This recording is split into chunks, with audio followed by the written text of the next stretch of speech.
उत्तम त्याग कहो जग सारा, औषध शास्त्र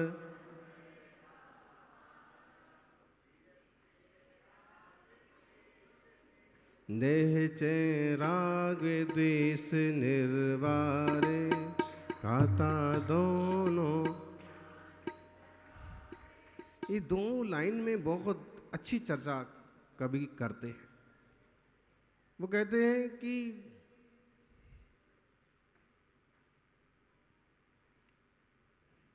उत्तम त्याग,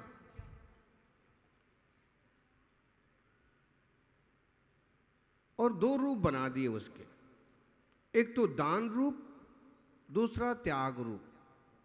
चूंकि वो पूजा लिख रहे थे इसलिए उन्होंने दोनों बातें शामिल की। अगर वो मूलाचार जैसा कोई शास्त्र लिख रहे होते तो लिखते कि सब कुछ छोड़ देना, सब प्रभावों को पर समझ करके, पर पदार्थों को पर समझ करके त्याग कर देना, ये उत्तम त्याग है। लेकिन वो श्रावक के लिए पूजा लिख रहे थे तो उन्होंने लिखा कि उसमें दान भी है। दान 4 प्रकार 4 संघ को दीजिए, धन बिजुरी उनहार नरभव लाहो लीजिए। 4 प्रकार का दान है। औषध शास्त्र अभय आहारा। औषध दान, नेत्र शिविर, औषध शिविर, स्कूल, विद्यालय, कॉलेज। आप जो दान करते हैं उसका औचित्य क्या है, उसकी रूपरेखा क्या है, इस पर भी थोड़ा ध्यान देना चाहिए। कौंटेश्वर बाहुबली भगवान का पहला कलश किया। अभी बड़ी दान राशि का उपयोग क्या हो, एक बढ़िया सा अस्पताल बने, लोग आत्मा का इलाज करने के लिए भगवान के मंदिर में आए और तन का इलाज करने के लिए औषधालय में चले जाएं। तन का इलाज भी जरूरी है, मन का इलाज भी जरूरी है, और भेद विज्ञान के साथ साथ चेतन का इलाज भी जरूरी है। सब्बे भावा जम्मा पच्चक खादी परे तिणा दूणा, तम्मा पच्चक खाणम नाणम निमम खुना दब्बम। आचार्य कुंद कुंद स्वामी समय सार की 34 नंबर की गाथा में कहते हैं, ज्ञानी दुनिया का परमाणु भी तुम्हारा नहीं है, कोई पदार्थ तुम्हारा नहीं है। जिस ज्ञान से हमें ये अनुभव होता है कि सारे पदार्थ पर हैं, पर वस्तु पर है, मैं तो एक ज्ञान घन चैतन्य आत्मा हूँ, जब ऐसा निर्णय होते हैं तो बोले यही सच्चा प्रत्याख्यान है, यही सच्चा त्याग है, कुछ भी पकड़ने का भाव नहीं है। जब तक पर पदार्थों में अपनेपन का भाव है तो कुछ छोड़ेंगे और कुछ पकड़ेंगे, लेकिन जब पर को पर, स्वा को जान लिया स्वा, दान और त्याग, चूंकि दोनों को त्याग में ले लिया लेकिन अंतर बहुत है। स्वस्याति सर्गो अनुग्रहार्थम स्वस्याति सर्गो दानम। स्व पर के अनुग्रह के लिए जो दान करना, दे देना, धन खर्च करना, वो क्या है? दान। खुद का भी अनुग्रह हुआ। खुद का क्या अनुग्रह हुआ? बोलो ज्ञानी पाटनी जी, दान करने से खुद का क्या उपकार हुआ? बहुत बड़ा उपकार हुआ। खुद का ये उपकार हुआ कि हमने हिम्मत करके अपने लोभ को तिरस्कृत किया, लोभ को दबाया। अरे ऐसे ऐसे लालची लोग पड़े हैं कि अरबों की संपत्ति है, फिर भी मुट्ठी भर उनसे निकलता नहीं है। दूसरों को छोड़ो, अपने भाई भतीजों को भी ठीक से दे सकते नहीं। अरे धन है तो खर्च कर लो, द्रव्य का सदुपयोग कर लो। तो निश्चित रूप से अपना ये उपकार हुआ कि हमने थोड़ा सा लोभ को जीता, या थोड़ी सी वस्तु को जीता, छोड़ा। और दूसरे का क्या उपकार हुआ? जिसके पास गया, अगर मंदिर बन गया तो लोग दर्शन कर करके, धर्म ध्यान करके अपना जीवन उज्जवल बनाएंगे। और अगर विद्या का मंदिर बन गया तो विद्यार्थी शिक्षा लेकर के आत्मकल्याण के मार्ग पर चलेंगे, परोपकार करेंगे। और अगर अस्पताल बन गया, स्वस्थ रहेंगे, अच्छा जीवन जिएंगे। 100 पर का उपकार होता है और 4 प्रकार का दान। जब हम एक एक की बात करते हैं तो अपने आप में एक एक भी बहुत महत्वपूर्ण है। सबसे बड़ा दान कौन सा है? बोले आहार दान सबसे बड़ा दान है। श्रावकाचार्यों में खूब प्रशंसा की। बोले क्यों? बोले अगर एक आहार दान हो जाए तो उसमें अभय दान भी गर्भित है, उसमें औसत दान भी गर्भित है, और उसमें विद्यादान भी गर्भित है। आहार हो गया तो पढ़ने में भी मन लगता है, आहार हो गया तो निर्भयता भी आती है, आहार हो गया तो, इसलिए त्यागी वृत्तियों को तो आहार दो, सामान्य जन के भी भोजन वगैरह का प्रबंध कर दो। अभी देखिए और सेवा वालों की तरफ से सेवा चल रही, किसकी तरफ से चल रही जी? मरवा वालों की तरफ से। बाहर से जो भी आएंगे बड़जात्या परिवार की तरफ से उसकी खातिरदारी की जाएगी। अब सहूलियत हो गई सामने वाले को, वहां जाएंगे भोजन की कोई चिंता नहीं है, और रहने की तो और ही चिंता नहीं है। बोले आर की कम्युनिटी हाल के बढ़िया ऊपर वाले एसी रूम। एक सज्जन आए, कहने लगे कि महाराज जी अभी तक के चतुर्मास में ऐसा रूम तो हमको पहली बार मिला। तो हमने कहा कि भाई तो इसी रूम में बस जाओ फिर तुम। अरे ज्ञानी, बनाने वाले ने ऐसा रूम बना दिया, लेकिन रहने वाला साधु जैसे ही चतुर्मास पूरा होगा तो ऐसा रूम और एसी रूम छोड़ करके वो रवाना हो जाएगा। जैसे हम किसी घर और बिल्डिंग को छोड़ करके कभी रवाना होते हैं, पुराने घर से नए घर में पहुंच जाते हैं, ऐसे ही 80, 90, 100 साल के बाद वो दिन भी आता है कि इस पुरानी बिल्डिंग को छोड़ करके दूसरी नई बिल्डिंग में शिफ्ट होना पड़ता है। नया शरीर मिलता है, नया जन्म मिलता है। अब जितना आपने खर्च किया है, जितना पुण्य कमाया है, वो सब आपके अगले जन्म में काम आता है। बोले दान धर्म की कर ले कमाई, या ही आड़े आसी। जरा सो ध्यान कर ले, वो गीत गाते ना। तो ज्ञानी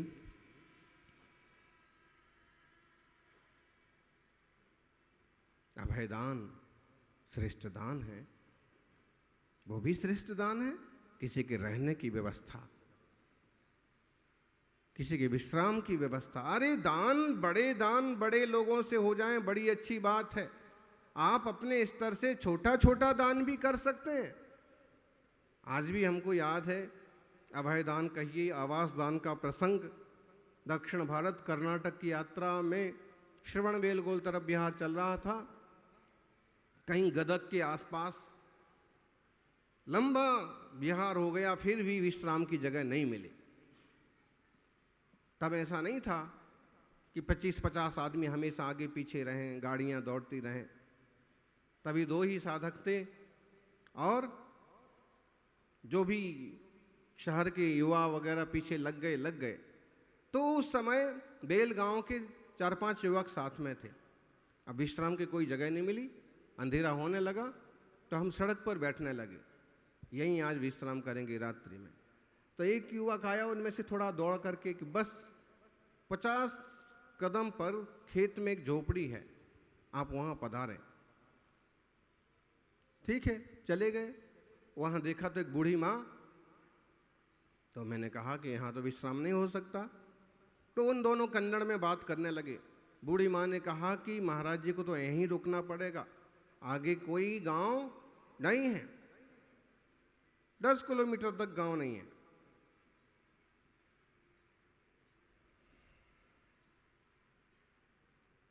तो हमने उसको इशारा किया कि ये अम्मा कहाँ सोएगी, कहाँ रुकेगी। तो बूढ़ी माँ बोलती है कि इस खेत के बस थोड़ी दूर पीछे एक झोपड़ी और है हमारी, हम वहाँ चले जाएंगे। हम लोग रुक गए। 2 साधु, 4 युवक। जब सुबह हुई 3 बजे हाथ मुंह धोने के लिए बाहर निकले तो देखा वो चारों लड़के भी बाहर सोए हैं और बूढ़ी माँ के साथ उसके पति बूढ़े दादा, पास में उनके 2 कुत्ते भी सोए। फिर जब सुबह विहार होने लगा तो हमने इशारे से पूछा कि आपने झूठ क्यों बोला? तो उस बुआ ने कहा कि बड़े बड़े लोगों के यहाँ तो साधु संत पहुँच जाते हैं, हमारे जैसे गरीब किसानों के यहाँ साधु संत कब पहुँचेंगे? और गांव भी 10 किलोमीटर नहीं है, 1 किलोमीटर पर एक गांव है, लेकिन अगर शाम को बता देते तो शायद हमें ये मौका नहीं मिलता। कन्नड़ में उसने अपनी भावना व्यक्त की और हमारे पास कोई दूसरी झोपड़ी नहीं है, ये एक यही झोपड़ी है, इसी में रहना, इसी में सोना, इसी के आसपास अपनी खेती करना। क्या पुण्य कमाया इस जीव ने। तो जो जैसी सामर्थ्य है वैसा करें, खास परिणामों की निर्मलता से पुण्य का अर्जन होता है। उसके बाद फिर द्रव्य का विसर्जन हो गया, दूसरा का उपकार हो गया, तो ये सारी चीज़ें महत्व की बन जाती हैं। यानी दान में स्वपर का उपकार होता है, दान देने में आनंद होता है, लेकिन त्याग में तो छोड़ दिया। दान तो हम सार्थक चीज़ का करते हैं, अच्छी वस्तु का करते हैं, लेकिन त्याग बुरा समझ करके करते हैं। आदिनाथ स्वामी ने राज्य को बुरा समझा और छोड़ करके तपस्या को चले गए। मुनिराज ने घर गृहस्थी को बुरा समझा, त्याग करके चले गए। लेकिन दान उपकार के लिए, त्याग करके तो वापस देखा भी नहीं जाता, लेकिन दान करने के बाद भी पूछ सकते हैं कि हमने जो दान किया था और जो स्कूल बनाया था, जो विद्यालय बनाया था, संत भवन बनाया था, उसका क्या हो रहा है? ठीक ठीक उपयोग तो हो रहा है ना? दान में शुभ की विशेषता है, त्याग में सब त्याग की भावना है। दान और त्याग में अंतर है, फिर भी आज के दिन लोगों को दान के लिए उत्साहित किया जाता है और आज के दिन लोग दान करते भी हैं। यानी दान अपनी जगह है, लेकिन त्याग जरूर करिए। कसायों का त्याग कर दीजिए, विकार भावों का त्याग कर दीजिए, गुटखे तंबाकू का टोटल संकल्प कर लीजिए त्याग। आज के दिन कोई ऐसी चीज़ों का, गुस्से का त्याग कर लो। बिल्कुल गुस्सा नहीं करेंगे। कौन कौन करता है गुस्सा? ध्यान रखना, जो जितना ज़्यादा गुस्सा करता है वो उतना पतला होता है। बाहर से नहीं तो भीतर से हो जाएगा, हिम्मत नहीं रख पाएगा। गुस्सा नहीं करना, ऐसे त्याग कर लीजिए। कहते हैं ऐसाम न विद्या न तपो न दानम ज्ञानम न शीलम न गुणो न धर्मा ते मर्त लोके भुविभार भूता मनुष्य रूपेण मृगास चरंती। जिनके जीवन में विद्या नहीं है, ज्ञान नहीं है, तप नहीं है, दान नहीं है, स्वाध्याय नहीं है, शील नहीं है, कोई गुण नहीं है, ऐसे लोग तो धरती के भारभूत हैं, बिना पूंछ के जानवर हैं। उनसे तो धरती का बोझ ही बढ़ गया, फायदा कुछ नहीं हुआ। यानी कुछ देना, टू गिव, प्रसन्नता का भाव, और फिर दान करो। और कुछ नहीं दे सकते हो तो दूसरे को अच्छे वचनों का दान दो, एक मुस्कान का दान दो। कोई कुछ मांगने आया है तो मुस्का करके स्वागत तो करो, फिर भले उसे समझा दो आप।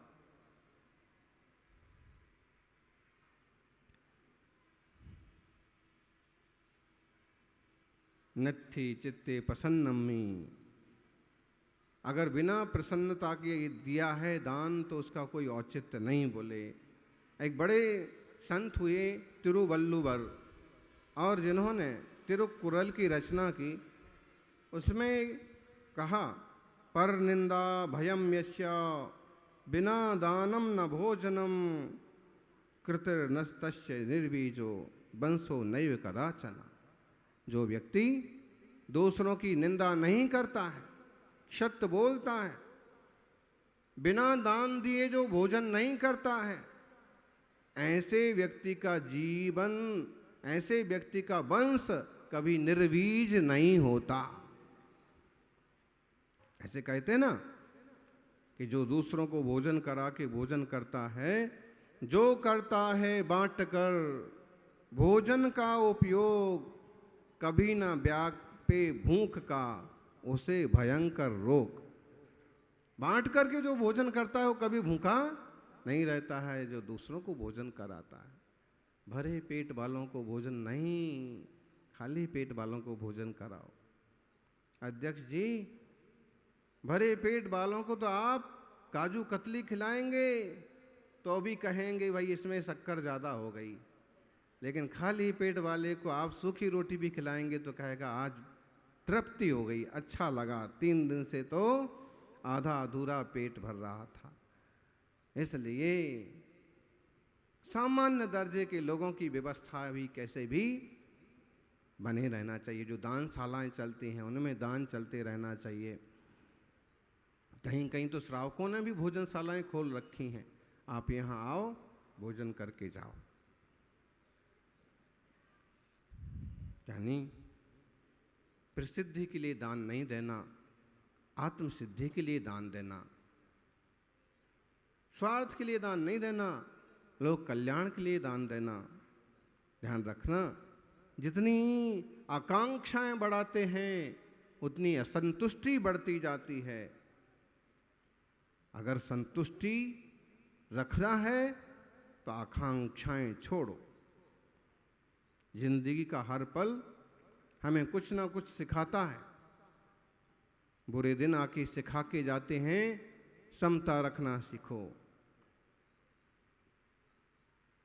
कुछ चला गया तो सीखने को मिलता है, जो मेरा नहीं था सो चला गया।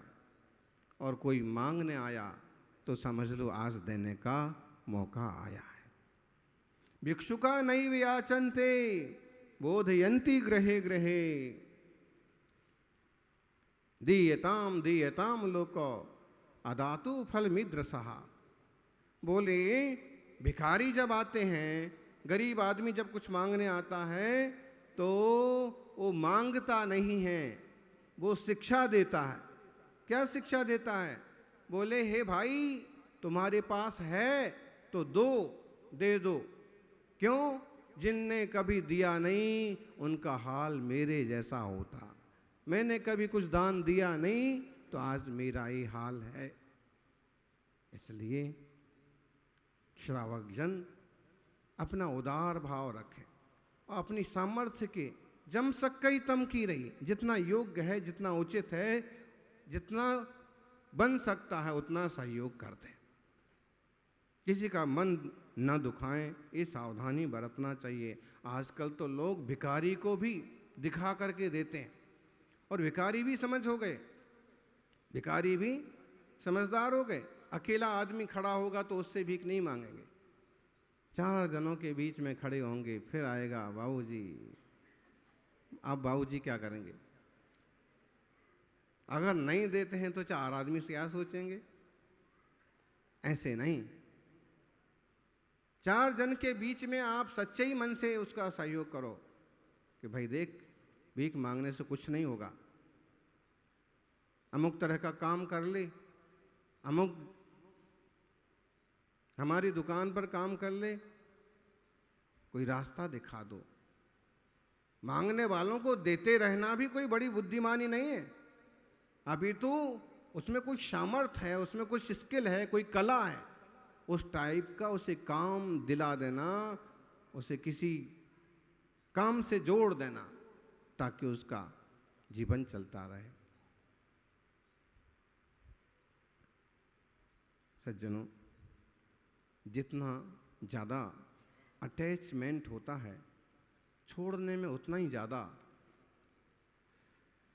डिस्टर्बमेंट होता है।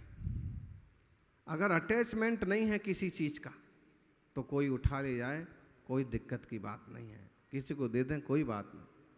इसलिए पदार्थों से जुड़ाव कम करें, परमार्थ से जुड़ाव ज़्यादा करें।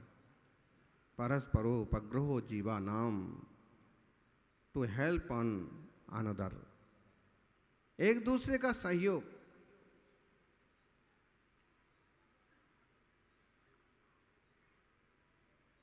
त्याग जरूरी है। कहते हैं महावीर ने महल का त्याग किया शांति की तलाश में। महावीर ने राज्य का त्याग किया अपनी ही तलाश में, और हम शांति का त्याग कर देते हैं महलों की तलाश में। उल्टा हो जाता है। शांति ना खंडित हो पाए, इस बात का ध्यान रखिए। सच्चा दान वही है जिसमें प्रचार प्रसार की अपेक्षा ना रखी जाए। कर दिया कर दिया, अब प्रचार प्रसार होता रहे वो अलग बात। एक दिन किसी ने पूछा था, दान देकर के बताना चाहिए कि छुपाना चाहिए?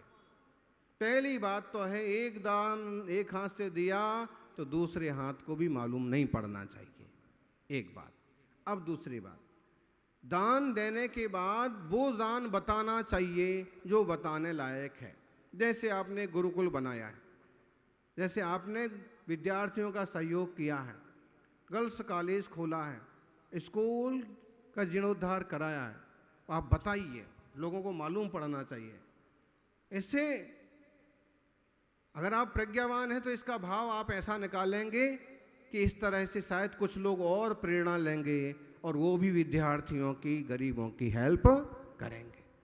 दूसरी बात, किसी कमजोर श्रावक श्राविका के आपने सीधा सहयोग किया है, मान लीजिए उसके बच्चे को आपने फीस दिला दी है, या उनके घर राशन नहीं था, आपने अपने सहयोगी से कह के उसके घर राशन भिजवा दिया, ये चीज़ किसी को नहीं बताना चाहिए। क्योंकि बहुत सारे श्रावक कमज़ोर होने के बाद भी कहीं हाथ फैलाना पसंद नहीं करते। सरकार ने अल्पसंख्यकों के लिए ढेरों योजना बना रखी, लेकिन श्रावक तो उसमें जाते ही नहीं है, आदत नहीं है। अब ऐसे में किसी को ज़रूरत पड़ी और आपने उसकी हेल्प कर दी, तो आप वो वाला चिट्ठा किसी को मत बताइए। क्यों?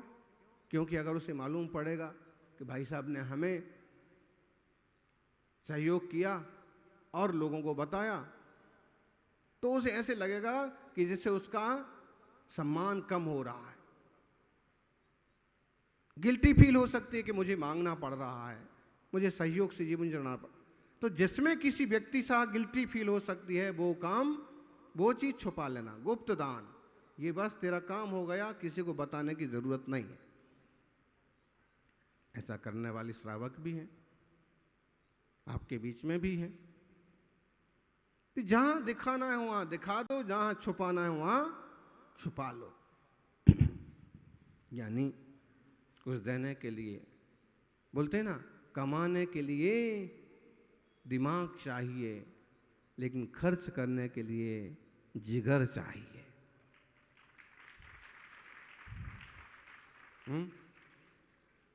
कमाने के लिए तो दिमाग चाहिए। अब किशनगढ़ में दिमाग वालों की कोई कमी नहीं है। पाटनी जी को पूछो, कहाँ से कहाँ हैं, जब उधर से निकलते हैं तो बताते हैं कि महाराज जी या अशोक जी, ये 2 दुकानें हमने किराए पर ली थी। कुछ भाग्य, कुछ पुरुषार्थ, सारे संयोग मिलते गए और 2 दुकानें किराए पर। बोले आज भी हमारे नाम पर किराए पर ही, ये हम इसके किराएदार हैं। किसके? वो दुकान वाले जिसकी दुकानें होंगी ना, आज भी हम एक किराएदार हैं इसके। हमने इसको बोला भाई तुम, अब वो बंद तो पड़ी है, तो भाई तू इसका किराया ले लिया कर और जब तुझे ज़रूरत हो तो तू खाली करा लेना। खाली तो है ही, चाबी ले लेना। लेकिन वो चाबी नहीं लेता है, वो ये सोच सोच के ही खुश है कि यार की मार्बल वाले हमारे किराएदार हैं। चल भाई तू इसमें ही खुश है, तू भी खुश रह ले।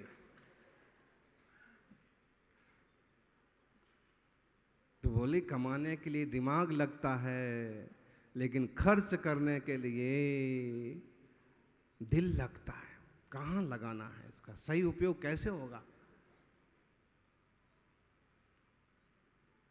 परोपकार कैसे होगा, धर्म ध्यान कैसे होगा, औरों का भी जीवन स्तर कैसे ऊंचा उठे। इस तरह के विचार, यानी सुखी बनने के लिए कृतज्ञता जरूरी है। हम सहयोग करें, और कभी हमारा कोई सहयोग करता है तो हम उसके कृतज्ञ रहें। त्याग का मतलब दान, ये व्यवहार से, और त्याग का मतलब सर्वसंग त्याग, ये निश्चय से। अहम एको खलु शुद्धो, कुछ भी मेरा नहीं है, पर सो पर, स्वासो स्वा।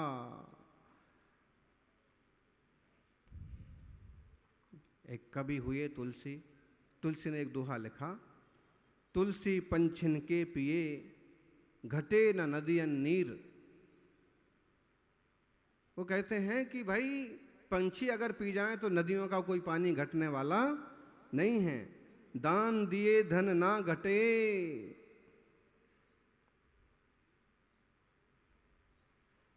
कह गए श्री महावीर। दान देने से घटता नहीं है, सक्षम है, रास्ते हमें मालूम है तो करते जाना चाहिए। किसी व्यक्ति को कमाने का रास्ता ही नहीं सूझता है, और जिसे सूझ गया अब उसे चाहिए कि कुएं में जैसे जैसे पानी आता जाए वो बाहर निकालता जाए। पूरा कुआं भरने का इंतजार ना करे कि जब पूरा कुआं भर जाएगा फिर मैं बांटूंगा पानी, नहीं, उसमें अगर 10% पानी भी आ गया तो निकालो। शायद वो 10% निकालेंगे तो अंदर से जो धार बनी है ना, वो पानी और आता जाएगा। और तुमने पूरा भरने का इंतजार किया, मालूम पड़ा कि धार और सूख गई तो सब धरा रह जाएगा। तो जब तक है धार कमाने का आइडिया, रास्ते, तब तक अपन अपने सामर्थ्य का, समाज में जो विषमता है उस विषमता को मिटाने का सबसे बढ़िया तरीका है दान।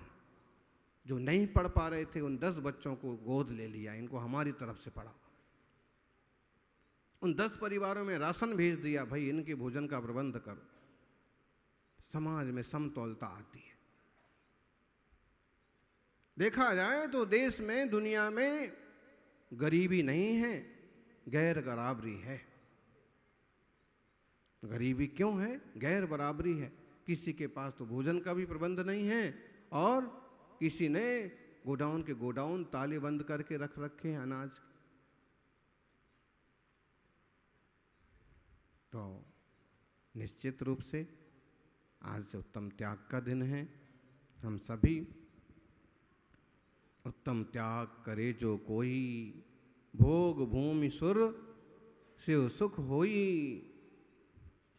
बिल्कुल, जो दान करता है भोग भूमि का मनुष्य बनता है, अगर मिथ्यात्व सहित है तो, और अगर सम्यक दर्शन हो गया तो देव बनता है। ऐसा अगर धन की रक्षा है मंजूर तो धन वालो बनो दानी, कुएं से गर नहीं निकला तो सड़ जाएगा वो पानी। कुएं से निकालो, धन की रक्षा मंजूर है तो देते जाओ। तो देना तो पड़ता है। कोई मर कर के देता है, कोई दे कर के मरता है। कोई मर कर के देता है, कोई दे कर के मरता है। जरा से फर्क के बनते, जरा से फर्क से बनते, यहाँ ज्ञानी व अज्ञानी। कोई मर कर के देता, मर गए तो अब तो रह ही गया, जिसको जो करना सो करता रहे, लूटता रहे। लेकिन कोई दे कर के मरता है, देता जाता है, देता जाता है। अपनी सामर्थ्य से सही रास्तों पर दान करना अच्छी बात है। पानी बाड़े नाव में, घर में बाड़े दाम, दोनों हाथ उलीचिए, यही सयानो काम। ये सयाना काम है, बढ़िया।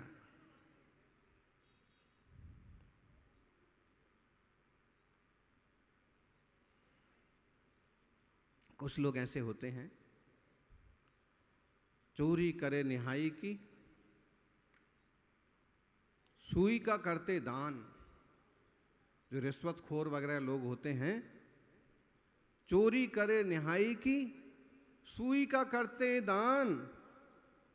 छत पर चढ़कर देखते कितनी दूर विमान।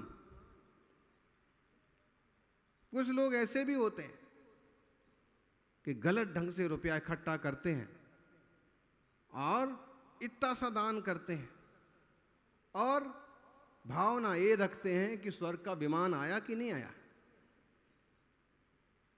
बोले ऐसे नहीं होगा, इससे तो कुछ सिद्धि नहीं होगी। सही रास्ते से कमाओ और सही रास्ते से खर्च करो। ईमानदारी से कमाया गया और ईमानदारी से दिया गया वो फलता है। गुरुवर सन्मति सागर जी एक बात बोलते थे, भक्ति पूर्वक शुद्ध आजीविका से तैयार किया गया प्रासुक जल भी आपको औषधि का, दूध का काम करेगा। और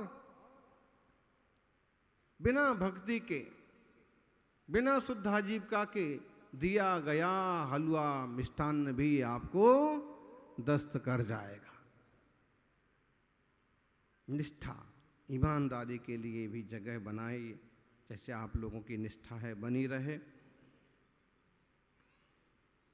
कई लोग तो ऐसे होते हैं कि दूसरे को देता हुआ ही नहीं देख सकते। इनने इतना कैसे दे दिया, इनने तो हाथों हाथ 5 लाख की घोषणा कर दी। बाप रे, 5 लाख में तो छोटी वाली गाड़ी आ जाती। यही परेशान हो गए ना, 11 लाख बोल दिए। क्या आदमी है ये लोग, ये सब महीने भर भोजन कराएंगे।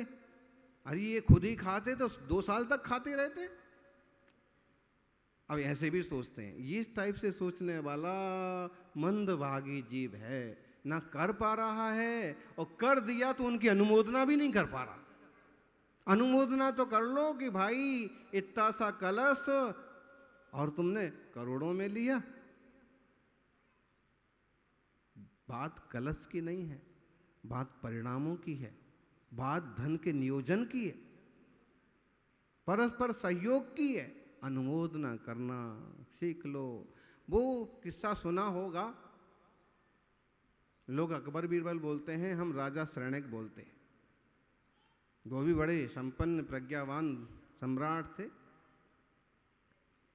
एक बार उन्होंने पूछा दरबारियों से, बताओ मेरी हथेली में बाल क्यों नहीं है। दरबारी भौचक के रह गए, क्या जवाब दें। सिर पर बाल हैं, हथेली पर नहीं है, लेकिन क्यों नहीं है कुछ नहीं सूझा। तभी अभय कुमार आए, वो बड़े प्रज्ञावान थे, तीक्ष्ण बुद्धि थे। उनसे पूछा, बहु ये प्रश्न है और अभी तक जवाब नहीं आया, बताओ मेरी हथेली पर बाल क्यों नहीं है। आप लोग बता सकते हो। अरे यहाँ के लोगों तो हैं, देखिए बता रहे हैं। हाँ, बोले महाराज आपकी हथेली पर इतने इसलिए बाल नहीं हैं क्योंकि आप दान देते देते देते देते आपकी हथेली के बाल घिस गए। सब चीज उठा करके बांटना है तो बांटने बांटने में आपके बाल घिस गए। तो उन्हें तुरंत पूछ लिया कि तुम्हारी हथेली में क्यों नहीं है। तो उन्होंने कहा कि लेते लेते लेते लेते लेते लेते हमारी हथेली के बाल भी घिस गए। तो कहा कि ये जो सभा में इतने लोग बैठे हैं जिनने ये उत्तर नहीं दिया, इनकी हथेली में बाल क्यों नहीं है। तो बोले महाराज ये इसी से परेशान है कि इनने इतना क्यों दे दिया, इनने इतना क्यों ले लिया, और इसी में हाथ मिसल मिसल करके इनके बाल भी।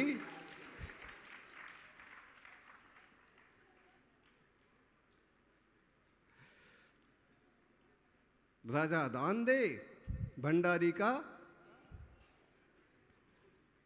ऐसे होता है, जिनका अच्छा भाग्य होता है भी अनुमोदना तो कर ही लेते। भाई साहब बहुत बढ़िया करते हैं, बहुत अच्छा दान करते हैं, अनुमोदना तो कर ही लो। हो सकता है ऐसी अनुमोदना करते करते आपके भाग्य के द्वार भी खुल जाएं और आप भी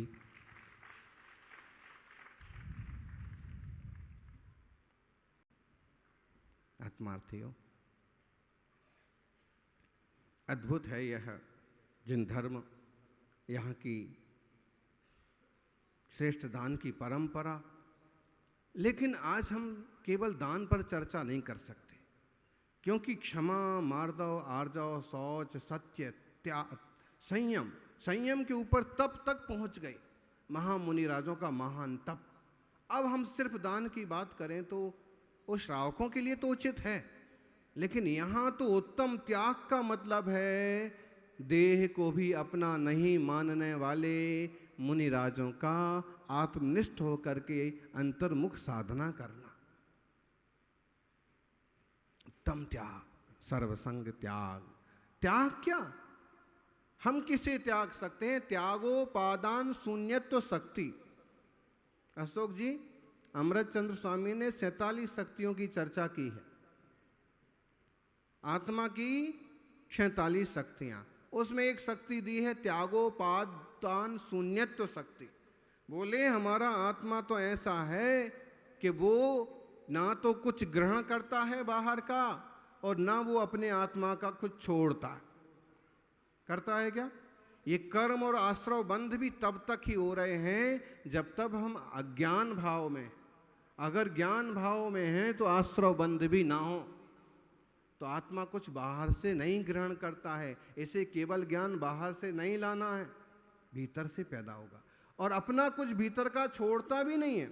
हम चाहें कि हम अपना ज्ञान स्वभाव छोड़ देते हैं, छोड़ सकते हैं?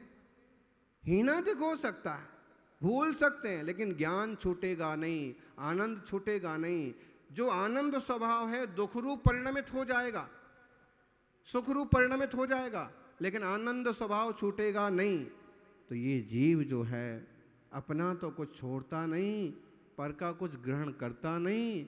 ऐसी परम पवित्र भावना के साथ जो साधना होती है वो उत्तम त्याग कहलाता है। और फिर श्रावक आदि दशा में जो त्याग है, दान है 4 प्रकार के, वो मुनिराज की अवस्था में जो विद्यादान, प्रवचन आदि, मार्गदर्शन आदि, जन जन के हित के लिए संबोधन करना, ये पवित्र त्याग का, दान का दिन है।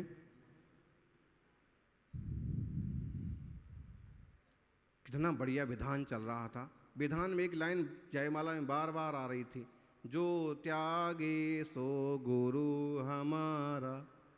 हैं आज त्याग की पूजा में जो त्यागे सो ही हमारा गुरु है। धर्मात्माओं का सच्चा गुरु कैसा होता है? जो त्यागे सो, सर्वसंग त्यागी है, सो ही हमारा गुरु है। ऐसे जहाँ पूर्ण त्यागी गुरु होते हैं, जहाँ परम पवित्र ये वीतरागता का मार्ग। देखो, जब तक मेघ कुछ बांटते नहीं हैं, देते नहीं हैं, तब तक मेघ काले काले होते हैं, एकदम काले कलूटे बादल जब तक भरे रहते हैं। लेकिन वो कहीं बरस जाते हैं, धरती का उपकार करते हैं तो गोरे गोरे हो जाते हैं। और सागर, सागर हमेशा भरता रहता है, भरता रहता है, भरता रहता है, तो मीठा मीठा पानी आकर के भी खारा खारा हो जाता है। इसलिए बांटना भी सीखें, देना भी सीखें। कई सारी बड़ी सुंदर सुंदर कथाएं हैं, लेकिन